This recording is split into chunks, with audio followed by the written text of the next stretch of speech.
So ఏంటి all India independence league అనమాట. ఈ ఆల్ ఇండియా ఇండిపెండెన్స్ లీగ్ అంటే 1928 అంటే మనకి సైమన్ కమిషన్ టైంలోనే భారతదేశానికి వచ్చిన టైంలోనే దీని గురించి జరుగుతూ ఉంటుంది. దీన్ని ఎవరు స్థాపిస్తారంటే జవహర్లాల్ నెహ్రూ. సో దీనికి స్థాపకుడు. సో దీనికి జవహర్లాల్ నెహ్రూ వచ్చే స్థాపకుడు అనమాట. జవహర్లాల్ నెహ్రూ. సో జవహర్లాల్ నెహ్రూ అంటే ఫౌండర్, స్థాపకులు. సో ఫౌండర్ అనమాట. సో కాబట్టి ఆల్ ఇండియా ఇండిపెండెన్స్ లీగ్ అనేది ఎవరు స్థాపించారంటే జవహర్లాల్ నెహ్రూ స్థాపిస్తారు. అంటే ఇదంతా కూడా ఈ యొక్క భారత స్వాతంత్రోద్యమంలో భాగంగా వచ్చిన సంస్థలు. భారతదేశం యొక్క స్వాతంత్రం కోసం ఇవన్నీ పోరాడుతూ ఉంటాయి. ఒకే లక్ష్యం స్వరాజ్యం, భారతదేశానికి స్వాతంత్రం రావాలి. సో ఈ యొక్క లక్ష్యంతోనే ఈ సంస్థలన్నీ కూడా పనిచేస్తూ ఉంటాయి. బ్రిటిష్ వాళ్ళ యొక్క యాక్ట్స్ భారతీయుల్ని ఎక్కడెక్కడ అణచివేయాలని చెప్పేసి బ్రిటిష్ వాళ్ళు ఎటువంటి చట్టాలు ఎటువంటి విధానాలు తీసుకొస్తారో వాటన్నిటికి వ్యతిరేకంగా ఇవి పనిచేస్తూ ఉంటాయి అన్నమాట. కాబట్టి ఇప్పుడు సైమన్ కమిషన్ టైంలో కూడా దానికి వ్యతిరేకంగా జవహర్లాల్ నెహ్రూ గారు ఒక పెద్ద సంస్థను తీసుకొస్తారు. ఆ సంస్థ లీగే వచ్చేసి ఆల్ ఇండియా ఇండిపెండెన్స్ లీగ్ అనమాట. Founded by Jawaharlal Nehru. So దీన్ని 1928లో జవహర్లాల్ నెహ్రూ తీసుకొస్తారు. సో దీన్ని మన ఆంధ్ర ప్రాంతాల్లో కూడా చాలా డెవలప్ చేస్తారు. ఆంధ్ర ప్రాంతాల్లో కూడా దీన్ని చాలా వరకు అభివృద్ధి చేస్తారు. సో మనం ప్రధానంగా ఇక్కడ చూస్తే మెంబర్స్ అనమాట. ఇందులో ఎవరెవరు సభ్యులుగా ఉన్నారు? సభ్యులు ఇప్పుడు జవహర్లాల్ నెహ్రూ గారు తీసుకొచ్చారు, ఆయన వచ్చేసి ఫౌండరు. ఇందులో ప్రధానమైన సభ్యులు ఎవరంటే సుభాష్ చంద్రబోస్. సో నేతాజీ సుభాష్ చంద్రబోస్ ఇందులో సభ్యుడిగా ఉంటాడు. సుభాష్ చంద్రబోస్. తర్వాత మన ఆంధ్ర ప్రాంతానికి సంబంధించినటువంటి బులుసు సాంబమూర్తి. ఇందా మనం చెప్పుకున్నటువంటి బులుసు సాంబమూర్తి, సుభాష్ చంద్రబోసు, బులుసు సాంబమూర్తి వీళ్ళు కూడా సభ్యులు అనమాట. సో ఇందులో సభ్యులుగా ఉంటారు. కాబట్టి ఆల్ ఇండియా ఇండిపెండెన్స్ లీగ్ అనేది జవహర్లాల్ నెహ్రూ 1928లో స్థాపిస్తాడు. ఇందులో ప్రధానమైన సభ్యులు ఎవరంటే సుభాష్ చంద్రబోసు, అలానే మన ఆంధ్ర ప్రాంతానికి సంబంధించినటువంటి బులుసు సాంబమూర్తి వీళ్ళిద్దరు కూడా ఎవరంటే ప్రధానమైనటువంటి సభ్యులు అనమాట. ఆల్ ఇండియా ఇండిపెండెన్స్ లీగ్లో సభ్యులు. సో ఇక్కడ మనం చూసుకుంటే ఆంధ్ర బ్రాంచ్ అంటే ఈ ఆల్ ఇండియా ఇండిపెండెన్స్ లీగ్కి ఆంధ్ర శాఖ కూడా ఉంటుంది. ఆంధ్రాలో కూడా ఇది చాలా పెద్ద మొత్తంలో ఒక బ్రాంచ్ ఏర్పరచుకొని బాగా డెవలప్ అవుతుంది. మన ఆంధ్ర ప్రాంతంలో అధ్యక్షుడు వచ్చేసి ఎవరంటే బులుసు సాంబమూర్తి. ఈయన మన ఆంధ్ర ప్రాంతానికి ఆంధ్ర అధ్యక్షుడు అనమాట. సో ఆంధ్ర శాఖ అధ్యక్షుడు, ప్రెసిడెంట్. సో ఆంధ్ర ప్రాంతంలో ఈ యొక్క ఇండిపెండెన్స్ లీగ్కి 1928లో జవహర్లాల్ నెహ్రూ స్థాపించినటువంటి ఇండిపెండెన్స్ లీగ్కి అధ్యక్షుడు ఎవరు ఉంటారంటే బులుసు సాంబమూర్తి. సో బులుసు సాంబమూర్తి అధ్యక్షుడిగా ఉంటాడు. సెక్రటరీ అనమాట, కార్యదర్శి. సో దీనికి కార్యదర్శి. సో కార్యదర్శిగా ఎవరుంటారంటే డాక్టర్ సుబ్రహ్మణ్యం వచ్చేసి కార్యదర్శి అనమాట. ఈ యొక్క దేనికి కార్యదర్శి, దేనికి ఆల్ ఇండియా ఇండిపెండెన్స్ లీగ్ కార్యదర్శి ఎవరంటే డాక్టర్ సుబ్రహ్మణ్యం. ప్రెసిడెంట్ వచ్చేసి బులుసు సాంబమూర్తి. ఓకేనా. అలానే ట్రెజరర్ అనమాట, అంటే మనకి కోశాధికారి. సో కోశాధికారి వచ్చేసి ఎవరంటే Tenneti Viswanatham. So Tenneti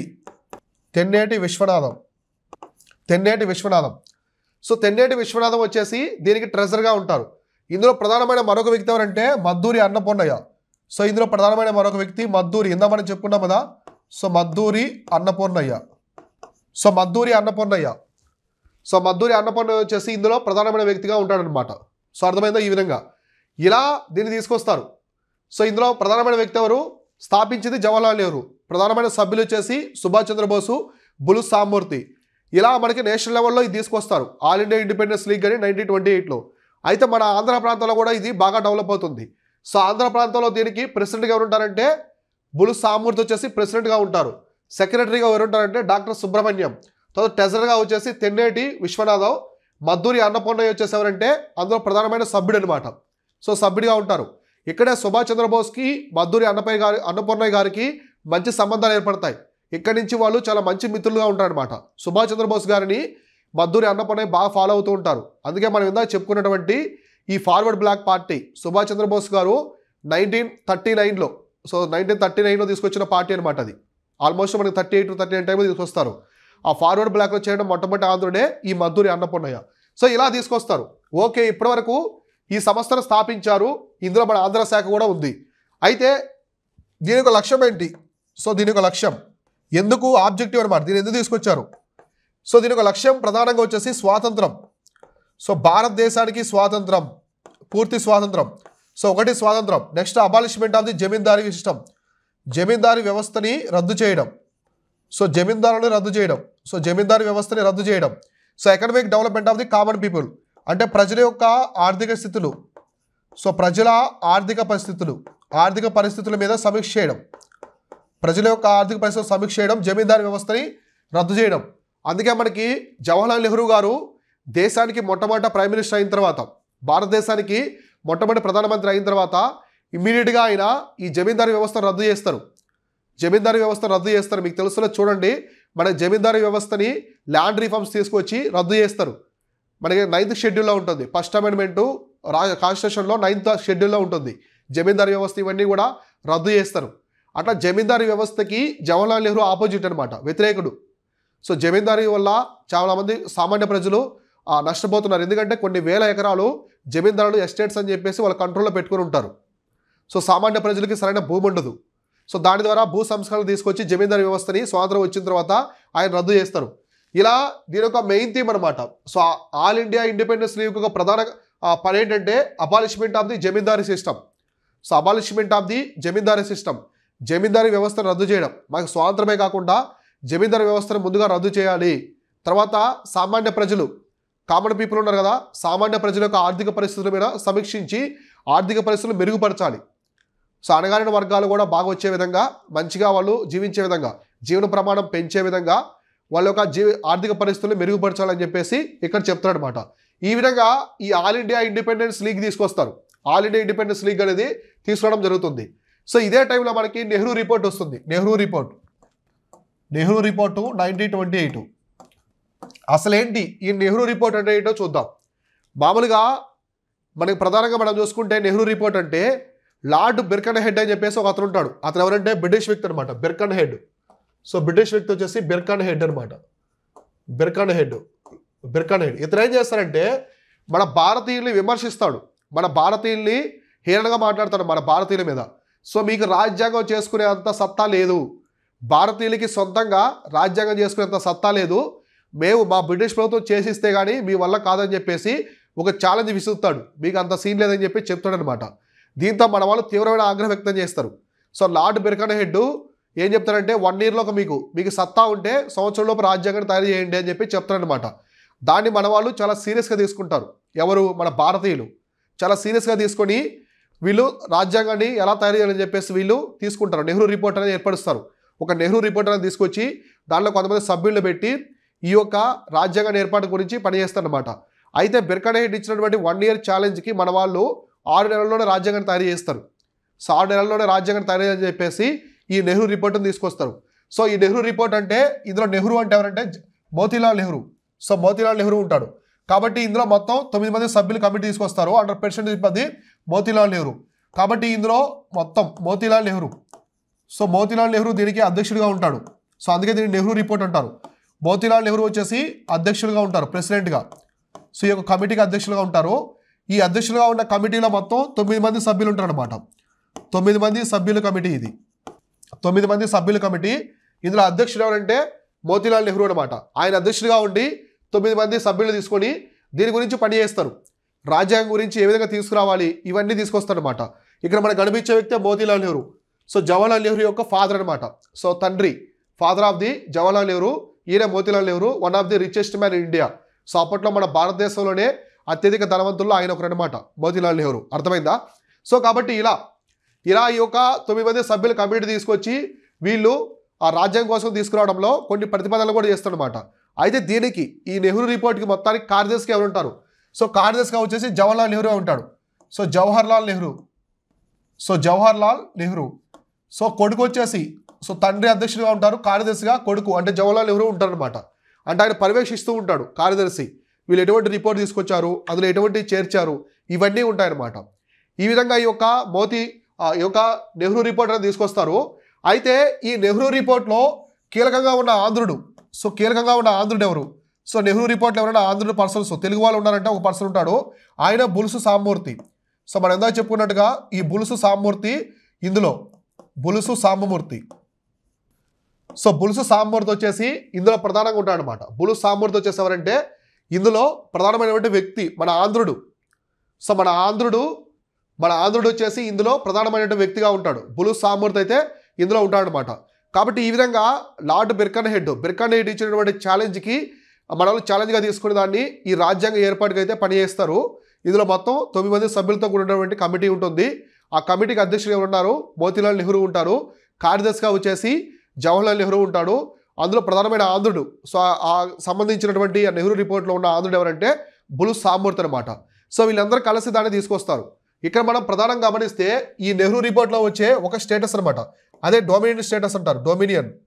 so dominion status అంటారు. అంటే దీని అర్థం ఏంటంటే స్వయం ప్రతిపత్తి. స్వయం ప్రతిపత్తి అని ఒక అంశం తీసుకొస్తారు. దీన్ని తీవ్రంగా వ్యతిరేకిస్తారు. ఎవరంటే సుభాష్ చంద్రబోస్, నేతాజీ సుభాష్ చంద్రబోసు, అలానే జవహర్లాల్ నెహ్రూ. సో వీళ్ళే కాకుండా చాలామంది తీవ్రంగా వ్యతిరేకిస్తారు నెహ్రూ రిపోర్ట్లో తీసుకొచ్చిన డొమినియన్ స్టేటస్. డొమినియన్ స్టేటస్ అంటే ఏంటంటే మేము బ్రిటిష్ ఎంపైర్లోనే భాగంగా ఉంటాం, కానీ మా దేశాన్ని మేము పరిపాలించుకుంటాం. సో ఇది చాలా బ్యాడ్ థింగ్ అనమాట ఇది. సో ఇండియా అనేది మమ్మల్ని మేమే పరిపాలించుకుంటాం, కానీ it's a part of the British empire. So British ఎంపైర్లో ఉంటుంది, భారత అంటే బ్రిటిష్ సామ్రాజ్యంలో ఉంటుంది, కానీ మనమే పరిపాలించుకుంటాం అనమాట. సో ఇటువంటి ప్రతిపాదన తీసుకొస్తారు వీళ్ళు, అంటే మనం సొంతంగా పరిపాలించుకుంటాం కదా అని. కానీ ఇక్కడ సుభాష్ చంద్రబోసు, జవహర్లాల్ నెహ్రూ తీవ్ర ఆగ్రహం వ్యక్తం చేస్తారు. ఎందుకంటే నెహ్రూ రిపోర్ట్లో ఇచ్చినటువంటి ఈ డొమినియన్ స్టేటస్ అనేది చాలా ప్రమాదకరము. సో దాని ద్వారా మనకు అవసరం లేదు, మనకి స్వయం ప్రతిపత్తి కదా కావాల్సింది, కంప్లీట్ స్వరాజ్యం కావాలి. మనకు కావాల్సింది ఏంటి? స్వరాజ్యం, పూర్ణ స్వరాజ్యం. సో పూర్ణ స్వరాజ్యం కావాలి అంటే కంప్లీట్ ఇండిపెండెన్స్ అనమాట, పూర్తి స్వాతంత్రం. మాకు పూర్తి స్వాతంత్రం కావాలి, అంతే తప్ప ఇలా ఆ డొమినియన్ స్టేటస్ అనేది అక్కర్లేదని చెప్పేసి దాన్ని రిజెక్ట్ చేస్తారు. సో అర్థమైందా? ఇలా నెహ్రూ రిపోర్ట్ అనేది మన దేశం యొక్క రాజ్యాంగ ఏర్పాటు కోసం. కాబట్టి ఫైనల్గా ఈ నెహ్రూ రిపోర్ట్ అనేది దేనికోసం తీసుకొచ్చారంటే రాజ్యాంగ ఏర్పాటు కోసం. So constitution framing constitution. So రాజ్యాంగ ఏర్పాటు కోసం తీసుకొచ్చినటువంటి కమిటీ నెహ్రూ రిపోర్ట్ అనమాట. సో ఓకేనా? కాబట్టి ఏంటంటే making constitution. So making constitution. So మన భారతీయులు ఒక రాజ్యాంగాన్ని ఏర్పాటు కోసం ఈ నెహ్రూ రిపోర్ట్ని తీసుకొస్తారు.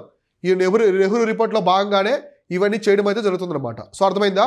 ఇలా వచ్చిందే ఈ యొక్క నెహ్రూ రిపోర్ట్ అనమాట. సో ఇందులో ఇదే టైంలో నెహ్రూ రిపోర్ట్ టైంలోనే మనకి బ్రిటిష్ వాళ్ళు మనకి చాలా దారుణంగా ఎటువంటి తీసుకొచ్చారు, సైమన్ కమిషన్ ఇవన్నీ తీసుకొచ్చారు కదా, వాటికి వ్యతిరేకంగా దేశమంతా నిరసనలు జరుగుతూ ఉంటాయి. ఈ క్రమంలో మనకు వచ్చేసి ఎవరు? మహాత్మా గాంధీ గారు ఉద్యమాన్ని తీసుకొస్తారు. ఆ ఉద్యమే శాసనలంఘన ఉద్యమం. సో సివిల్ డిజోబీడియంట్ మూవ్మెంట్ అని చెప్పేసి పిలుస్తాడు అనమాట. సో దీని పేరు వచ్చేసి సివిల్ డిజోబీడియంట్ మూవ్మెంట్ అనమాట, అంటే శాసనలంఘన ఉద్యమం. సో శాసనలంఘన ఉద్యమం అంటే ఈ సివిల్ డిజోబీడియంట్ మూవ్మెంట్ అనేది 1930 తీసుకొస్తారు. మనకి 1920లో వచ్చింది సహాయ నిరాకరణ ఉద్యమం. మళ్ళీ దాని తర్వాత అతిపెద్ద మూవ్మెంట్ అనేది ఇప్పుడు వస్తుందన్నమాట. సో అసలు ఏంటి? సో దీంట్లో మనం ఈ యొక్క శాసనలంఘన ఉద్యమం అనేది ప్రధానంగా గాంధీ గారు తీసుకొస్తారు. సో గాంధీ గారు ఇందులో సాల్ట్ని తీసుకుంటారు. సాల్ట్ అంటే ఉప్పు అనమాట. సో ఉప్పుని ప్రధానంగా తీసుకొని ఉప్పు మీద బ్రిటిష్ వాళ్ళు చాలా రిస్ట్రిక్షన్ తీసుకొచ్చారు. భారతదేశంలో ఉప్పు తయారు చేయకూడదని చెప్పేసి సాల్ట్ ట్యాక్స్ అనమాట, ఉప్పు పన్ను అనేది చాలా పెంచారు. దాంతో భారతీయులు ఉప్పు తయారు చేయలేకున్నారు. కాబట్టి నేను ఏం చేస్తారంటే ఉప్పు సత్యాగ్రహం తీసుకొస్తారు ఇక్కడ. సో దండి మార్చ్ అంటారు, దీన్ని దండి మార్చ్ అని కూడా పిలుస్తారు. సో కాబట్టి ఉప్పు సత్యాగ్రహం అంటారు, లేదా దండి మార్చ్, దండి యాత్ర అని చెప్పేసి పిలుస్తారు అనమాట. దండి యాత్ర అంటే దండి మార్చ్. సో దండి మార్చ్ అని చెప్పేసి పిలుస్తారు. ఉప్పు సత్యాగ్రహం అని కూడా పిలుస్తారు. సో ఇక్కడి నుంచి ఆయన దర్శనం వరకు నడిచి వెళ్తారు, చాలా కిలోమీటర్లు నడిచి వెళ్తారు. ఎవరు? దేశమంతా ఆట తిరుగుతారు, దేశమంతా పెద్ద ఆందోళనలు జరుగుతాయి ఈ యొక్క సివిల్ డిజోబీడియంట్ మూవ్మెంట్లో. అయితే ఇప్పుడు మనం నేషనల్ స్థాయిలో జరుగుతూ ఉంటాయి. ఈ యొక్క మహాత్మా గాంధీ గారు కూడా దండి నుంచి మార్చ్ చేస్తారు. సో పెద్ద మార్చు, ఆల్మోస్ట్ చాలా కిలోమీటర్లు నడిచి వెళ్తారు ఆయన. సో నడిచి దేశమంతా తిరుగుతారు, దేశమంతా కొన్ని వేల కిలోమీటర్లు పాదయాత్ర చేస్తారు. అందులో భాగంగా మన ఆంధ్ర ప్రాంతంలో ఉన్నటువంటి పర్సన్ ఎవరంటే ఏర్నేని సుబ్రహ్మణ్యం. సో ఇతను ఎవరంటే ఏర్నేని, చూడండి ఏర్నేని సుబ్రహ్మణ్యం అనే పర్సను. ఏర్నేని సుబ్రహ్మణ్యం అనే పర్సను మొట్టమొదటి ఆంధ్ర పర్సన్ అనమాట. సో మొదటి ఆంధ్రుడు. ఎందుకు మొదటి ఆంధ్రుడు ఏర్నేని సుబ్రహ్మణ్యం అంటే ఈ గాంధీ తీసుకొచ్చినటువంటి దండి మార్చిలో పాల్గొన్న మొట్టమొదటి ఆంధ్రుడు. సో గాంధీ గారు దండి నుంచి పాదయాత్ర చేస్తారు. ఈ యొక్క ఉద్యమంలో దండి యాత్ర చేస్తారు కదా, అంటే పాదయాత్ర అంటే మనకు నడిచి వెళ్ళడం అనమాట, పాదయాత్ర అంటారు కదా.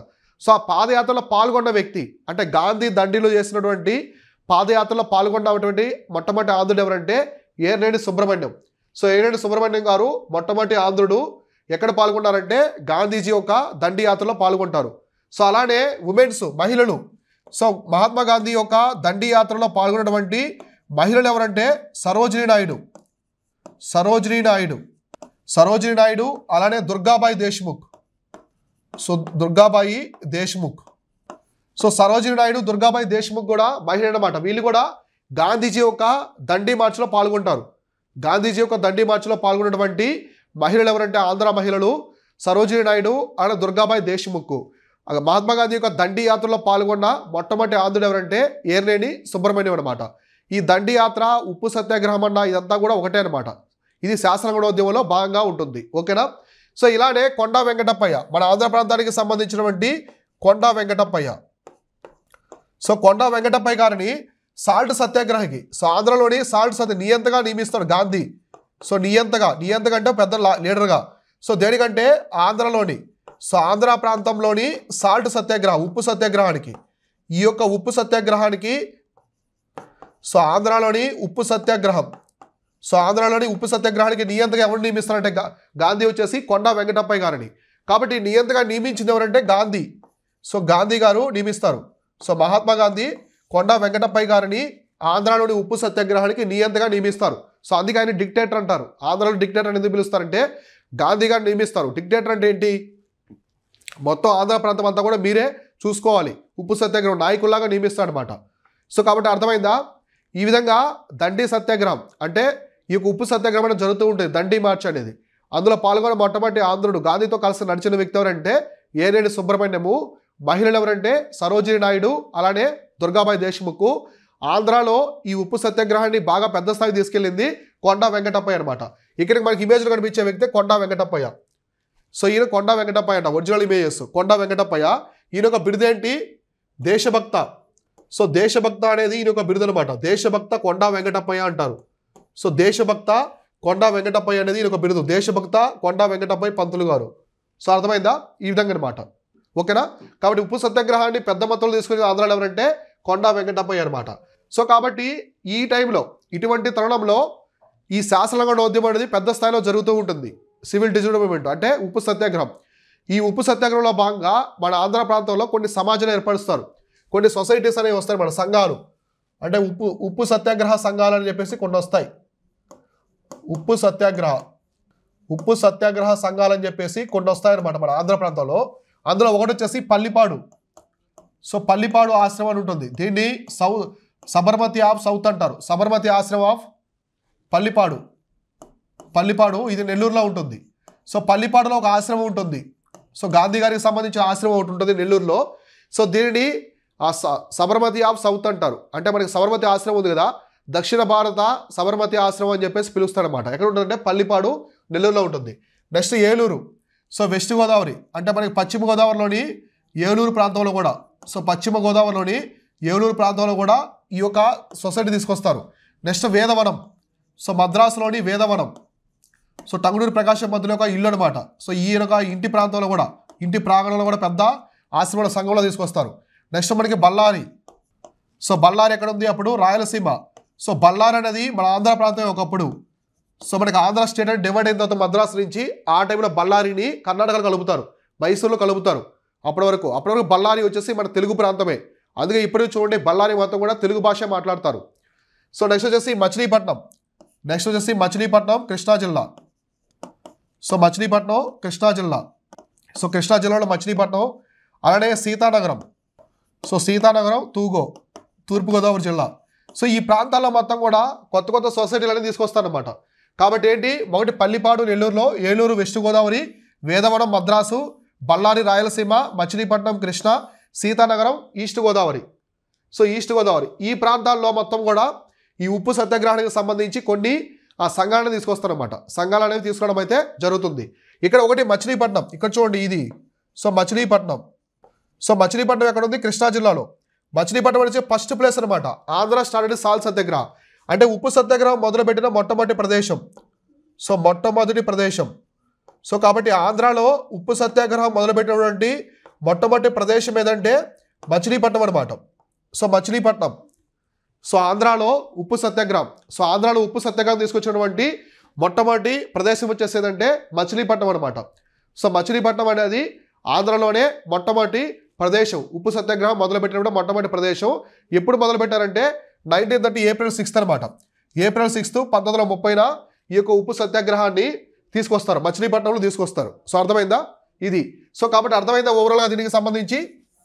సో కాబట్టి ఆంధ్రాలో పల్లిపాడు, ఏలూరు, వేదవనం, బళ్ళారి, మచిలీపట్నం, సీతానగరం ఈ ప్రాంతాల్లో ఉప్పు సత్యాగ్రహం అనేది చాలా పెద్ద మొత్తంలో జరుగుతుందన్నమాట. సో వీళ్ళంతా కూడా ఉప్పు తయారు చేస్తారు. సో బ్రిటిష్ వాళ్ళకి ఎగనెస్ట్గా ఉప్పు అనేది తయారు చేస్తారు. బ్రిటిష్ వాళ్ళు ఏం చేస్తారంటే వాళ్ళు లివర్పూల్ నుంచి తీసుకొస్తారు ఉప్పుని, ఇంగ్లాండ్ నుంచి. భారతదేశంలో ఉప్పు తయారీ చేయకుండా ఆపివేస్తారు, రద్దు చేస్తారు. ఇప్పుడు ఉప్పు అవసరం కదా, సో ప్రతి ఒక్క ఉప్పు అంటే నిత్యావసరం. కాబట్టి లండన్ నుంచి తీసుకొచ్చిన అంటే ఇంగ్లాండ్ నుంచి తీసుకొచ్చిన ఉప్పుడే కొనాలని చెప్పేసి బ్రిటిష్ వాళ్ళు ఉప్పు ట్యాక్స్ పెంచుతారు. ఈ ట్యాక్స్ పెద్ద మొత్తంలో పెంచారనుకోండి అది పే చేయలేరు, ఉప్పు తయారీ చేయలేరు కదా, తయారీ అనేది ఆగిపోతుంది. దాంతో బ్రిటిష్ వాళ్ళు బెనిఫిట్ అవుతారు. అందుకోసం గాంధీ ఉప్పుని ఫార్ములా తీసుకుంటారు, సాల్ట్ని ఒక సిద్ధాంతంగా తీసుకొని ఈ యొక్క ఉప్పు సత్యాగ్రహాన్ని తీసుకొస్తారు. సో ఇలా ఆంధ్రాలో అన్ని ప్రాంతాల్లో ఉప్పు సత్యాగ్రహం జరుగుతుంది. ఓకేనా?